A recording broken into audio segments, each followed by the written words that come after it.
All right, we're going to go to our next section here of our reed and woodwind, okay, and brass. We're in reeds now. The most popular, and this is in size order, is the alto sax, the tenor sax, and the bari sax. Alto sax is the smallest, and then tenor's medium, and bari is small. Those of you in choir can kind of picture this too, where you've got the soprano voice, alto voice, tenor voice, baritone voice, and bass voice. This is kind of the same thing in the sax family. Also used is the soprano saxophone, the bass saxophone, the clarinet, and the bass clarinet. All right. Although not a reed instrument, the flute can also sometimes be seen in big band groups being played by the sax player. Sax player, woodwind players in general, tend to be double instrument players, where a saxophonist might also be playing a flute or also playing a clarinet, anything that has a reed on it. Sound is made through vibration of a reed by the airstream. So in this case, like with our brass instruments, the embouchure, the use of lips, caused the vibration to make the sound. Here we've got a reed instrument that's kind of bouncing back and forth between the open air column and the plastic mouthpiece, kind of going back and forth to create that vibration of the airstream. Okay. History note here: the clarinet was originally the more popular reed instrument during the New Orleans and swing area. As an example, Benny Goodman would be a clarinet player, but it took a back seat to the sax family later on.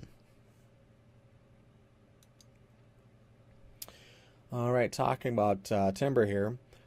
Changes in tone color are achieved through embouchure technique, similar to the brass instruments as far as using their embouchure to change color. Here, though, it includes various pressures of the tongue on the reed, changes of the lip and tongue pressure, flicking of the tongue against the reed, or overblowing, which can result in multiphonics.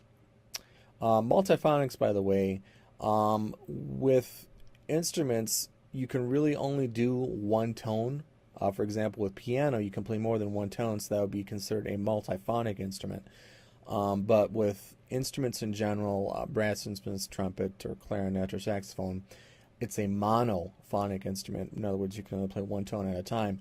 But there are techniques that you can employ where you can actually sound more than one pitch at a time, although it's not musically that successful. You have to practice this technique a lot to be really proficient at it. Unlike brass instruments, this is kind of important here, reed instruments do not use mutes. So the use of mutes is just for brass instruments, not for reed instruments. A history note here: early jazz and vaudeville musicians used saxophones for comic effect as well as general playing. Lazier, a cozier, sexier sound became the norm for sax players, which frustrated the moral society. By 1930, it became one of the main instruments of American music, especially the alto and tenor saxophone. Now, the comic effect, basically what they did is they used the embouchure to do a very fast and wide vibrato, kind of like bang, bang, bang, bang, bang, bang, bang, bang, bang, which made it sound really cheesy, basically, and this is kind of a comic effect kind of thing. And later they discovered that they could change up the embouchure to make it sound a little bit more like themselves, cozier, things like that. So that's what we mean here, where it changed and became more acceptable to play. Next here, we're going to take a look at a couple examples. I got some video clips here of different demonstrations of saxophones. First, we have the soprano saxophone, and hopefully my clip will work here. Let's take a look.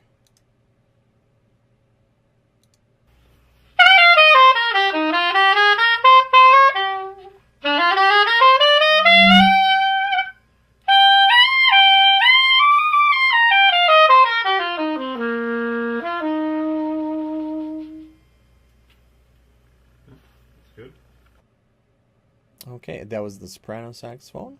Let's go to our next clip here.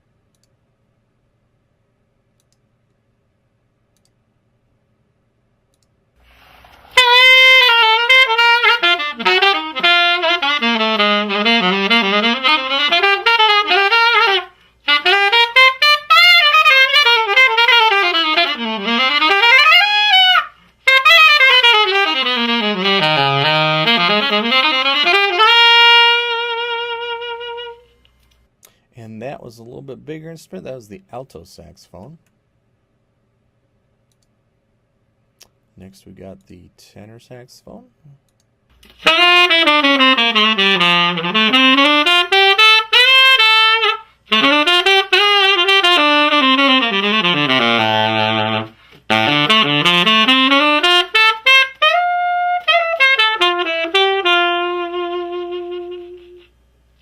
Notice how the sound was a little bit warmer. And then also instrument-wise here too, that the neck is a little bit bigger and the instrument is also a little bit longer. Okay, bass saxophone, you can tell there's a big difference right here.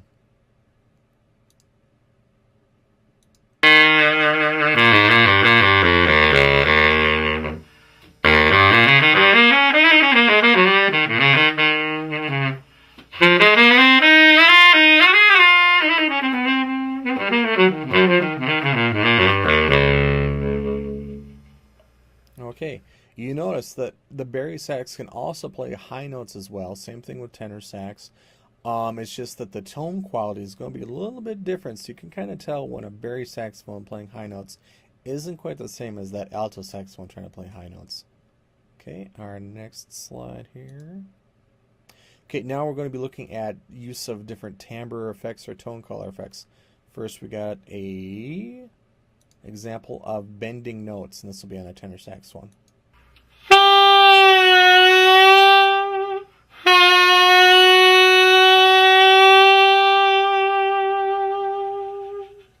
And as you notice, most of that technique occurred by manipulation of the embouchure. Okay, next one here is false fingering. So you want to check out when he's playing how he's switching between fingerings, but it's the same note that he's playing.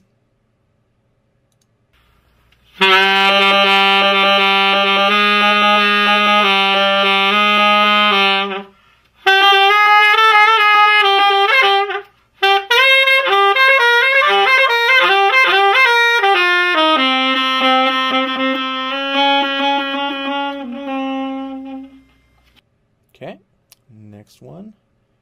This is a growling effect.